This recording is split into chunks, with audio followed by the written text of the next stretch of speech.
Sebagai calon kepala daerah tak ditemukan di KPU Solo maupun juga di Jakarta. Benarkah demikian? Lalu apa arti penting dari berkas ijazah Joko Widodo yang ada di KPU? Kita bahas bersama Roy Suryo dan juga kuasa hukum Jokowi Rifai Kusumanegara. Mas Roy, selamat malam Bang Rifai. Selamat malam. Ini nampaknya nggak pernah selesai ya kasus ijazah Pak Jokowi nih ya. Pertanyaan saya Mas kalau Roy. dari dulu ditunjukin ijazahnya selesai. Oke, pertanyaan pertama saya Mas Roy, kenapa sampai ke KPU Solo, ke Jakarta, nyari berkasnya Pak Jokowi ini antara gemes apa gemes banget? Gini. Sebenarnya itu juga itu muncul karena dari statement Bareskrim sendiri. Ketika kemudian gelar perkara pada tanggal 22 Mei yang lalu, itu kan banyak data-data ditampilkan. Dan kemudian juga termasuk katanya ada 36 yang dari UGM. Nah, kami kemudian tertarik juga untuk ikut juga melihat sih gitu kan kalau itu ditampilkan, dan ditampilkannya kan hanya berupa digital itu. Harapan kami waktu itu fisiknya masih ada. Ya, mulai bukan hanya soal data di KPU, mulai dari harian KR, Kedaulatan Rakyat. Itu kami datang ke KR. Kata KR udah nggak ada, udah diambil. Terus ke perpustakaan wilayah. Menarik lagi Mbak, di perpustakaan wilayah itu tidak hanya KR tanggal 18 Juli tahun 80, tapi 3 bendel, 3 bulan itu diambil semua. Loh ini apa-apaan ini diambil semua gitu loh. Kemudian skripsi, itu udah ada puluhan juga skripsi disita semua. Ini apa skripsi itu juga termasuk barang bukti gitu. Nah yang menarik apa? Sebenarnya sederhana, apa yang kami lakukan itu dalam rangka penulisan buku kemarin ya, Jokowi White Paper ini ya gitu. Ketika kami menulis ini, kita ingin lihat memperbandingkan apakah benar atau apakah sama ijazah yang dulu dipakai Jokowi ketika mendaftar wali kota Solo, kemudian ketika mendaftar pilkada DKI Jakarta, pilgub dengan presiden tuh sama atau tidak? Oke, yang itu hasilnya aja di Solo dan Jakarta di KPU. Gimana bisa ada hasilnya di sana gak ada semua. Jadi ketika didatangi oleh Bang Resmond, didatangi oleh Dr. Taufik ya, mereka menjawab tadi, Mas Justinus tadi jawab, itu udah disita. Ini menurut saya agak-agak maaf ya, agak-agak terlalu gitu loh. Kalau fotokopi disita, kenapa nggak ada pertinggal? Itu juga yang terjadi pada UGM kemarin ya.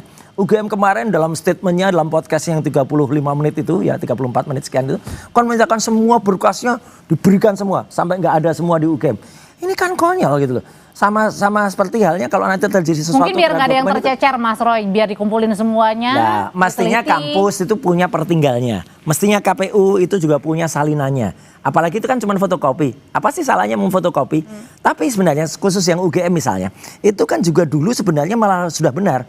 Harian kompas.com sendiri waktu itu ada seorang wartawannya namanya Mas Januarius Fabru, waktu itu mewawancarai dekan. Itu malah dekannya menunjukkan fotokopi ijazahnya Jokowi sama ijazahnya almarhum Heri Mulyono. Benar kalau menurut saya, karena itu sesuai dengan Undang-Undang Keterbukaan Informasi Publik nomor 14 tahun 2008, khususnya di pasal 18. Jadi intinya kalau sekarang nyari ke KPU Solo, ke Jakarta juga, ke KPU Jakarta nggak ada. Dengan alasan? Dengan alasan katanya sudah disita oleh kepolisian. Itu sebenarnya kalau mau dikejar ya, Dr. Taufik mengatakan itu pelanggaran terhadap Undang-Undang Keterbukaan Informasi Publik. Nanti dulu Mas Roy. Oke, Bang Rifai, emang kemana sih berkas-berkasnya Pak Jokowi? Itu semuanya berarti tidak ada satupun yang tersisa, yang ditinggalkan begitu, baik di KPU, tadi juga di UGM termasuk? UGM, di perpustakaan wilayah dan Oke, saya perlu klarifikasi. Ya. Pada intinya kan gini, kalau saya akan menjelaskan dari sudut Pak Jokowi dong ya, gitu ya. Mengenai KPU saya nggak bisa komentar. Ya. Sekalipun mungkin nanti sedikit saya ulas. Nah, tapi intinya gini, Pak Jokowi kan mengikuti pilkada di Solo 2005-2010. Betul. Tentunya semua persyaratan wajib diberikan. Kalau tidak ya tidak bisa lolos. Karena itu di di pilkada itu ada tahapan-tahapan yang harus dilewati. Ya. Termasuk juga ini menarik karena Mas Ray menyinggung KPU Solo ya. Cukup penting begini. Ini mari kita renungkan juga gitu. Di tahun 2005 waktu itu Pak Jokowi hanya pengusaha mebel, baru pertama kali ikut pilkada gitu ya. Belum kenal siapa-siapa, belum punya network. Ya, kalau waktu itu sudah amit-amit ya, misalnya menggunakan ijazah palsu, pasti sudah dihajar. Jadi kita bicara 2005 nih. Pak Jokowi seorang pengusaha mebel. Apalagi kebetulan Mbak, pengalaman saya juga kebetulan pengacara yang aktif di sengketa-sengketa pemilu ya. Ijazah itu pasti jadi sasaran Mbak. Makanya kalau Mbak lihat di googling di MK tuh banyak sengketa dari ijazah. Pasti itu jadi sasaran tembak gitu. Jadi sebenarnya kalau selama ini juga lolos begitu saja, tidak ada yang menggugat, asumsi, lagi-lagi asumsi ya. Itu selama ini tahapan terus sampai dengan, taruhlah kalau sudah KPU, udah terlalu kuat lah pilkada pilpres kedua kali. Ya, pertama kali kan beliau bukan siapa-siapa. Pasti akan dihajar gitu. karena clear tidak ada persoalan, seharusnya ini juga sebenarnya mengindikasikan bahwa memang tidak ada persoalan. Nah, terkait bahwa ini barang ini pasti ada lah, nggak mungkin nggak ada. Kalau nggak ada pasti udah diserang oleh Tapi sekarang giliran diminta nggak ada, katanya nggak ada satu pun. Memang karena menjadi penyidikan, ini disita. Ini yang saya dapat informasi, tidak hanya yang disita dari pihak dari KPUD Solo, tapi sampai di KPU Pusat pun disita. Dan mereka juga didengar jadi saksi semua. Nanti di persidangan akan didengar bagaimana perolehan ini, bagaimana semuanya. Jadi biar terang menerang. Karena kan bagaimanapun juga teman-teman penyidik punya kewajiban menjelaskan perjalanan ijazah ini digunakan sejak KPUD Solo hingga KPU Pusat. Nah, kenapa perlu disita? Kembali lagi ini akan dilakukan juga lapor. Makanya mungkin kalau kita lihat lapornya agak lama nih ya. Berarti artinya tidak ada satupun fotokopian yang memang disisakan. Artinya memang semuanya kalau ini saya praduga lagi nih. Sebenarnya waktu disita ada namanya berita acara sita. Dan instansi itu sebenarnya bisa memfotokopi dulu. Itu. Sebenarnya ya, tapi saya nggak ngerti juga nih kadang ya. Ini asumsi lagi nih, Mas Ron. Yang datang Mas Ron udah tahu ini striker, makanya dia ngeles-ngeles seolah-olah saya nggak sempat fotokopi. Maybe ya. Tapi sebenarnya dia masih boleh punya hak untuk fotokopi. Tapi kenapa fotokopi itu harus diambil semuanya, kan padahal cukup aja yang asli. Yang diambil fotokopi legalisir. Oke. Ya dong, kan kalau ijazah asli ada di Pak Jokowi. Di tiap KPU itu ada fotokopi legalisir. Jadi intinya untuk apa ini semuanya diambil? Biar membandingkan semuanya dibandingkan semua. Meskipun ada ratusan fotokopi. Ini ya kembali lagi, saya kan melapor mengikuti perkembangan penyidikan. Untuk skripsi saja, ini diambil skripsi tidak hanya Fakultas Kehutanan di angkatan Pak Jokowi. Di fakultas-fakultas lain pun diambil sampel-sampelnya. Yang sama-sama lembar pengesahannya modelnya sama, fontnya sama-sama dari Perdana. Dibandingkan, ya kembali lagi ini kan secara saintis harus dibuktikan identik atau tidak identik. Termasuk juga ijazah. Teman-teman penyidik juga mencoba mengambil dari fakultas lain. Jadi kembali lagi ini kan agar semuanya terang menerang. Jadi menurut saya sih apa yang dilakukan masih dalam taraf wajar. Tapi kenapa fotokopi nggak disimpan? Saya nggak bisa jawab terlalu banyak ya. Mungkin ketakutan karena ini yang nanya striker punya. Kenapa Mas Roy sebenarnya kalau analisanya begitu ya? Kenapa sampai semuanya kan asli sudah ada? Makanya gini, nggak boleh sebenarnya KPU bilang nggak ada. Karena nanti ya kita juga berhak misalnya mengajukan kepada KIP, Komisi Informasi Pusat. Karena itu sudah termasuk dokumen publik. Dan kalau termasuk dokumen publik nanti tiba-tiba putusan dari yang kita ajukan itu sebentar lagi turun dan itu harus dibuka. Terus KPU di Solo, KPU di Jakarta sama KPU itu mengatakan nggak ada. Ya kayak kami kemarin ya menggunakan KIP untuk kasus yang lain, untuk kasus pemilu. Mereka menjawab nggak ada. Nah itu kita tuntut benar karena itu putusan dari KIP itu bahkan sudah digugat dan inkrah ya. Itu harus dibuka. Termasuk juga ini ada satu kerugian besar Mbak sekarang yang dialami oleh para mahasiswa ya terutama yang dari UGM. Mereka mau baca skripsi kakak angkatannya itu menjadi nggak ada karena disita padahal kan nggak salah itu skripsi kan mungkin yang ini lain. Penyitaan ini artinya kan sementara aja nanti dikembalikan lagi kan harusnya ya. Iya. Cuman kan pada saat disita itu kan terjadi satu kekosongan. Harusnya disediakan juga dong pertinggalnya. Minimal itu digitalnya. Ya kalau di skripsi itu ada namanya ETD, Electronic Thesis and Dissertation. Itu harus ada. Ini nggak ada semua. Termasuk KR. Orang mau datang ke perpustakaan wilayah sekarang ya Mbak. Misalnya mau baca berita Agustus lah, bukan hanya Juli. Agustus tuh nggak ada. Karena Agustus ikut disita bersama dengan koran bulan Juli dan bulan Juni. Ini kan lebay kalau dalam bahasa saya gitu. Tapi kalau tadi asumsinya Bang Rifai bilang kalau di Solo aja waktu Pak Jokowi mendaftar sebagai wali kota itu nggak masalah. Itu saya percaya ya dulu beliau bukan apa-apa. Beliau bukan siapa. Sekarang masalahnya nggak adanya tuh sekarang. Maksudnya jadi ada intervensi tangan-tangan yang ya, kenapa sekarang itu nggak ada semua gitu loh yang jadi KPUD Solo, yang ada kayak daerah ya ketika daftar wali kota KPUD DKI itu nggak ada, aneh ini. Mestinya ada pertinggalnya. Kenapa ada pertinggalnya? Nanti kalau kemudian putusan KIP itu sudah turun, kemudian KP tidak bisa, KPUD itu yang malah kena. Tapi kan KPU sudah bilang bahwa sudah diserahkan semuanya ke Polda. Nah itulah yang nggak boleh harusnya. Kalaupun sudah diserahkan, oke lah yang ada cap basahnya diserahkan.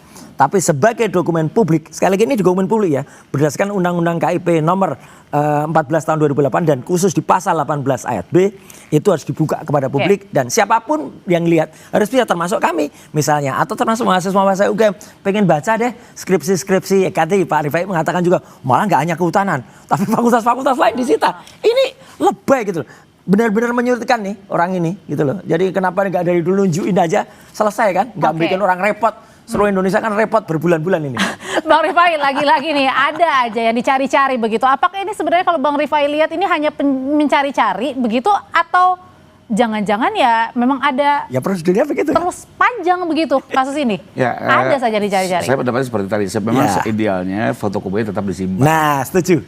Karena bagaimanapun kan pelayanan masyarakat, pelayanan mahasiswa harus tetap jalan gitu ya.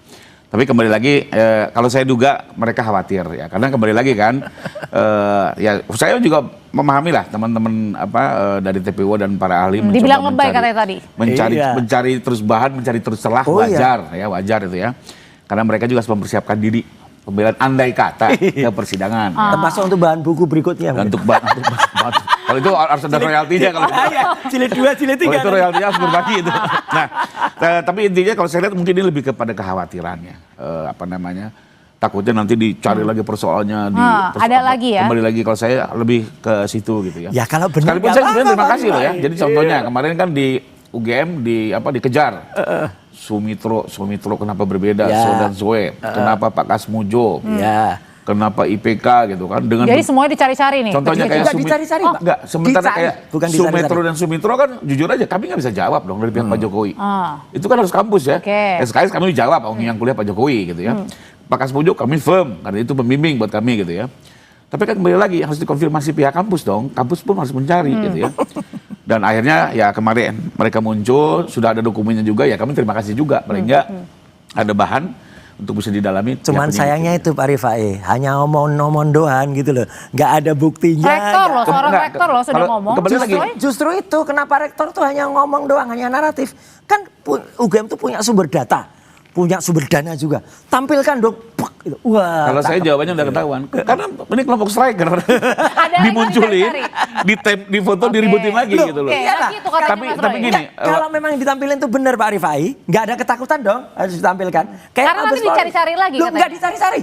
Kita nggak perlu mencari-cari, itu akan keluar sendiri. Misalnya buku alumni yang katanya itu ada 25 tahun. Setelah dihitung tahunnya salah. Nggak 25 tahun tapi 31 tahun. Oke. Gitu kan konyol. celah itu Dicari-cari lagi nih. Nah kalau gitu pertanyaannya apa mungkin? Tapi nanti terakhir Mbak, kalau di sidang Nggak, belum semua harus terakhir. dibuka. Oke. Mau tidak mau harus dibuka. Tapi sebelum sampai ke sana Bang Rifai, kalau tadi Mas Roy apa? bilang kan kenapa nggak dijejerin dibuka datanya ya oleh Justru pihak UGM. itu. Nah, apakah karena mungkin juga UGM bisa punya argumen bahwa itu juga sudah disita oleh polisi nanti ya usai jeda. Oke, nanti nggak dulu, mungkin tetap pasti harus bersama. ada dong arsipnya. Iklan dulu. Iklan dulu.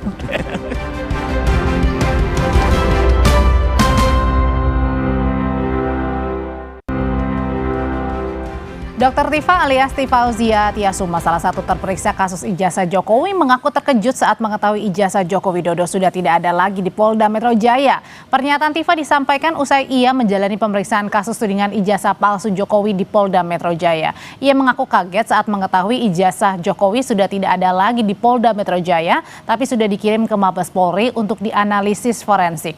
Menurut Dr. Tifa, informasi ini tidak pernah disampaikan penyidik polisi pada publik. Saya akan menjawab pertanyaan yang disampaikan dengan syarat ijazah asli atau ijazah dari Joko Widodo ada di meja ini. Saya bilang gitu. Nah ternyata ada sebuah jawaban yang bikin saya surprise. Karena ternyata kata pemeriksa saya itu sampaikan bahwa ijazah itu sudah tidak ada lagi di Polda Metro Jaya. Dan itu tidak pernah disampaikan kan kepada khalayak, kita semua tidak tahu. Dan posisi dari ijazah itu sekarang ada di Mabes. Berarti tadi ada di Mabes dan sedang atau sudah dilakukan uji forensik, lab forensik gitu. Mas Roy, ini berarti artinya Anda dan kawan-kawan lagi pusing nggak nih nyari-nyari gimana mau cari pembandingnya karena nggak ada di mana-mana? Enggak, justru nggak pusing. Kita senyum aja. Pak Rifai ini yang lebih pusing. Jadi gini, itu kejadiannya kemarin ketika beberapa teman itu mempertanyakan sebelum diperiksa, ditanya ini kausa primanya apa? Sebab pertamanya Pak ijazah kan. Kemudian kami ini dituduh ada pencemaran nama baik, meskipun Pak Jokowi nggak nyebut nama katanya. Terus ada fitnah dan lain sebagainya, itu kan dari ijazah. Lah mana buktinya ijazah itu? Ketika itu tidak dihadirkan, kemudian kan kami bertanya waktu itu, ya hadirkan dulu dong ijazahnya. Karena penyidik mau menghadirkan, tapi ternyata setelah koordinasi mereka bilang, Pak maaf ijazahnya lagi dalam antrian di Puslap 4. Lah ini kemudian menimbulkan banyak banyak Asumsi, simpul aja, oke. bukannya asumsi ini ya, tapi kemudian pandangan hukum ya, mungkin nanti Pak Rifai pasti beda pandangannya. Pandangan hukum dari pihak kami bahwa kami tidak boleh diperiksa dulu sebelum itu inkrah atau jelas ijazahnya. Ijazahnya teliti dulu palsu atau tidak. Kalau ijazahnya ternyata palsu ya kami kan tidak terbukti kemudian memfitnah dan mencemarkan. Berarti kemarin Anda tidak menjawab pertanyaan apa-apa? Oh, kalau saya lain strategi. Oh, Memang kalau saya jawab ya, meskipun yang saya jawab itu yang terkait dengan tanggal 22 Januari. Kalau selain tanggal 22 Januari yang kemudian tidak ada saya, enggak, Mbak. Karena apa? Saya kemarin statusnya apa? Saksi kan. Saksi itu hanya boleh menceritakan apa yang dia lihat dan apa yang dia dengar. Saksi tidak boleh berpendapat, itu namanya ahli kalau berpendapat. Maka saya hanya cerita, kalau ada link yang katanya ada 37 link, saya tanya dulu. Ini kok bisa sampai 37 itu gimana? Dulu katanya Jokowi nyerahkan berapa link? 24, Pak. 13 tambahnya dari siapa? Mereka akhirnya dari kami nggak bisa. Itu adalah delik aduan kok bisa tambah-tambahin. Kemudian dari situ saya tanya, dari 37 itu yang ada saya separuh ada nggak? Nggak ada, Pak. Karena saya sudah sempat lihat, saya sudah ngitung yang ada saya hanya sekitar 5. Sepertiga ada nggak? Seperempat ada nggak? Seperlima ada nggak? Nggak ada. Seperenam ada nggak? Ya itu, Pak. Sebentar, seperenamnya dari 5 itu saya lihat. Itu ada 2 yang ada Sylvesternya. Ya saya sebut ini. Kenapa? Karena apa? Sylvester itu tidak layak menjadi saksi. Karena dia harusnya masuk penjara. Ketika dia masuk penjara, kan dia nggak bisa jadi saksi. Atau dia nggak bisa di kejadian itu. Katakanlah dia ada di debat di Kompas misalnya. Kemudian peristiwa itu yang dimasukkan. Tapi ternyata harusnya dia kan ada di penjara. Nah, kemudian dia masuk dulu. Ini harus digugurkan dulu. Oke Pak, baik Pak, digugur lah. Jadi dari situ saya memang hanya menjawab yang taktis-taktis saja itu. Tapi Dr. Tifa, Dr. Resmond itu menyatakan kalau tidak ada ijazah yang asli yang ditunjukkan dulu, mereka tidak akan menjawab. Jadi balik lagi ke soal ijazah. Sekarang ijazah Pak Jokowi di mana sih sebenarnya, Mbak Oke, jadi Rifai? ijazah Pak Jokowi kan dulu disita waktu pemeriksaan di Polres Surakarta ya. Oke. Dan memang waktu itu penyidik menyatakan akan dilakukan lapor karena salah satunya untuk penguatan bukti atas dugaan tindak pidana fitnah. Nah, memang perlu digarisbawahi ya. Jadi ini bukti bukan yang baru berdiri sendiri. Karena untuk membuktikan apakah benar tidaknya terjadi fitnah itu ada 2 alat bukti yang bisa kita gunakan. Pertama selain lapor yaitu adalah pernyataan penerbit yaitu UGM.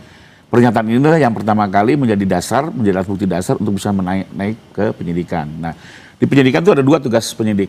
1, menentukan tersangka, 2, mengumpulkan lagi alat bukti. Nah, makanya di penyidikan itu baru dilakukan lapor. Jadi penguatan ya. Ini sekarang sudah dilapor dan yang tadi yang seperti saya jelaskan memang dibanding-bandingkan dengan banyak sekali dokumen, bukan hanya Jadi ijazah. ini ijazahnya di Polda apa di Mabes nih? Bukan di lapor, Puslapor Mabes Polri. Oh, Puslapor Mabes Pusat Polri. Laboratorium Forensik ya. Dikirim ke sana dan memang dibanding-bandingkan dengan banyak dokumen ya. Dan objeknya bukan hanya ijazah, termasuk skripsi ya.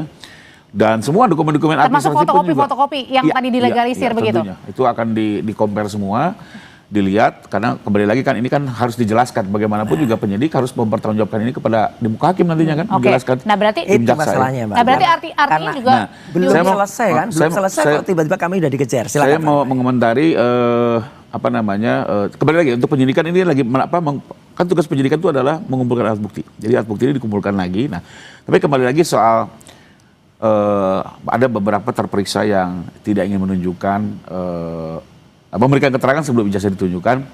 Pertama, saya harus membatasi masing-masing memiliki strategi pembelaan masing-masing yang harus kita hormati. Tentunya keputusan itu pun juga sudah didiskusikan dengan pengacara masing-masing dan itu ini bagian dari strategi aja sebenarnya berarti ya? Nah, intinya saya itu kadang juga kan kami juga suka jadi pengacara tersangka ya. Aturannya juga begitu sih. Banyak Ini kita kan belum juga tersangka. memainkan strategi dan kami nggak mau mengomentari. Cuma Oke. secara umum saya hanya mau menjelaskan ketentuan hukum terkait penyitaan. Undang-undang itu menjelaskan penyitaan itu tujuannya hanya 3. 1, untuk menjamin pelaksanaan putusan.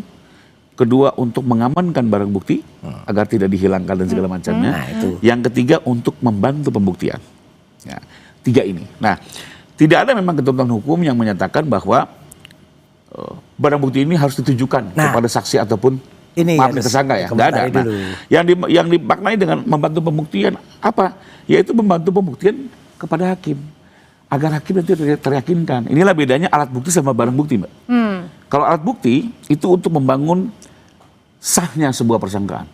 Tapi keyakinan itu bisa ditambahkan dengan adanya barang bukti seperti contohnya kalau pembunuhan mana pisaunya, kalau menembak mana pistolnya. Tapi dia ini barang bukti loh, bukan alat bukti. Alat bukti kan dan ada tidak harus ditunjukkan pada surat, saat keterangan saksi, keterangan ini ya, ahli pada gitu ya. saat pemeriksaan. Ini yang dikritisi. Nah, jadi yang mau saya jelaskan di sini Nggak benar adalah ini. secara hukum memang tidak ada ketentuan ya yang justru mewajibkan penyidik menunjukkan kepada saksi. Bahkan itu menjadi bahayanya gini Oke. contoh ya. Dalam perkara penyuapan, ya, KPK mempunyai CCTV waktu mereka masuk. Nggak mungkin dong ini ditunjukkan kepada tersangka. Oke. Karena nanti si Gimana tuh, Mas saksi Roy? akan Itulah membuat ini alibi, nih. Ibaratnya- menutupi wah menyerang itu ibaratnya CCTV kita segala macam. dituduh. Itu kadang biasanya dikagetkan di sidang. Tuduhannya ijazah palsu. Dimunculkan dan baru kita sadar, Ya ada kan? alat bukti gitu. Kemudian yang memiliki ijazah saya asli kok. Ya buktikan dulu asli apa enggak. Nah ini lagi diproses, lagi diteliti dan ini kan aneh. Dulu ketika di Mabes cepet banget. Ya laporan, terus dan berapa hari udah keluar. Ini udah lebih dari seminggu atau 2 minggu udah keluar. Ini pun belum keluar hasilnya, ya kan? Lah kalau memang kalau dalam penelitian kami dalam Jokowi White Paper ini itu udah jelas itu 99,9% palsu gitu loh, baik skripsinya maupun ijazahnya.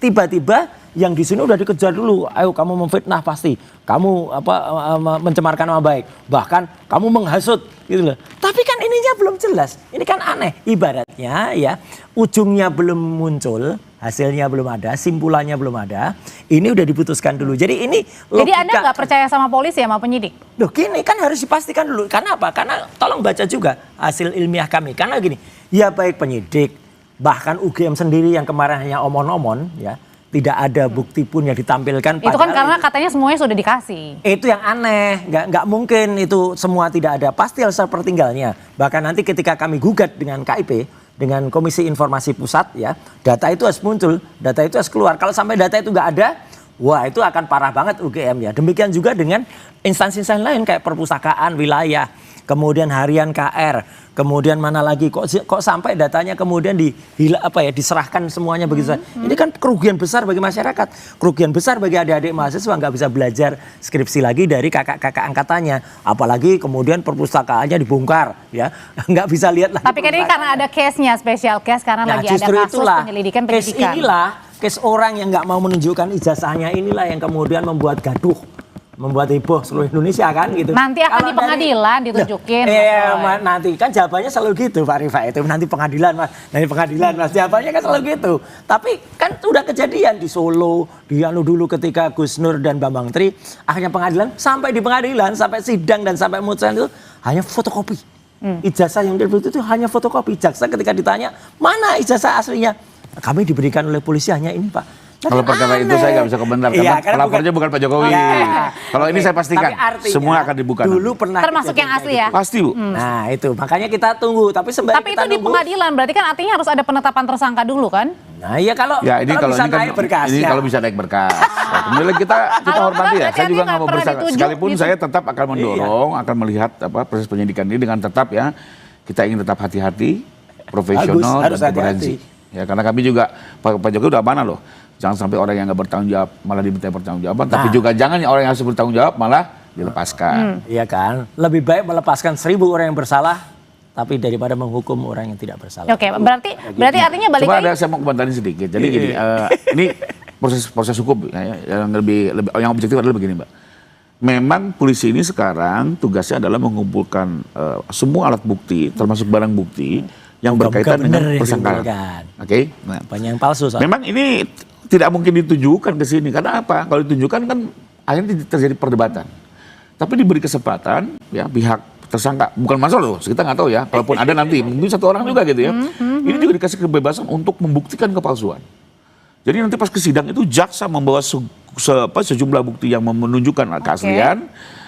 Sementara tersangka dan penasihat hukum yang terdakwa dan penasihat hukumnya membawa gudang bukti yang menunjukkan kepalsuan. Oke, berarti disitulah nanti argumennya. Hakim yang akan melihat di antara kedua ini mana yang benar. sah dan meyakinkan. Jawaban saya- Hakim itu harus Berarti dua ya. artinya harus ada Sah dan penetapan dulu, meyakinkan. kemudian Iya, jawaban untuk saya I don't ke think pengadilan. so. Tidak akan Nah, ke situ. jadi yang dimaksud Pak Roy kan pada saat ini ada alat bukti, ini harus tunjukin.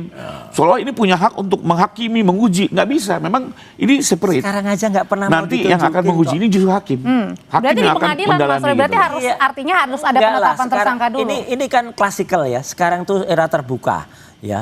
Kalau dari awal sudah semua ditutup-tutupi, kemudian disembunyikan, kemudian Bareskrim Mabes Polri menunjukkan saja hanya dalam bentuk digital, itu pun ternyata berbeda dengan apa yang kemarin dibuka. Kemarin statement UGM itu yang dikatakan adalah, oh itu transkrip sampai dengan sarjana. Di Bareskrim nggak ada bukti itu saja. Punya datanya loh, ada KKN-nya pada saat pertama kali Pak Jokowi mendaftar. Mana liputan dari Dipo segala kan sudah sampai ke wilayah, ternyata kan bingung juga di sana di Desa Ketoyan, omongannya beda-beda. Tapi sudah ada juga beda. Pernyataan resmi kemana dari rektor? Ya resminya mana? Buktinya nggak ada, hitam di atas putihnya nggak ada. Jadi maksudnya Anda mau minta datanya, detailnya. Terbuka lah, dan itu akan kita gugat dalam KIP ya, dalam Komisi Informasi Jadi Pusat. nggak selesai dong? Loh, nih sampai kalau jilid-jilid. Ada jujur, babak baru lagi nih. kalau dari awal jujur selesai. Karena dari awal punya mensrea, punya niat buruk untuk menyembunyikan data ini, ya nggak akan keluar. Dan itulah makanya kita kejar kejujuran dan kenegarawanan. Oke, Mas Roy terima kasih, Bang Rifai terima kasih. Selamat malam semuanya Bapak-bapak. Tetap bersama kami saudara, sejumlah aliansi masyarakat menggelar demonstrasi di depan gedung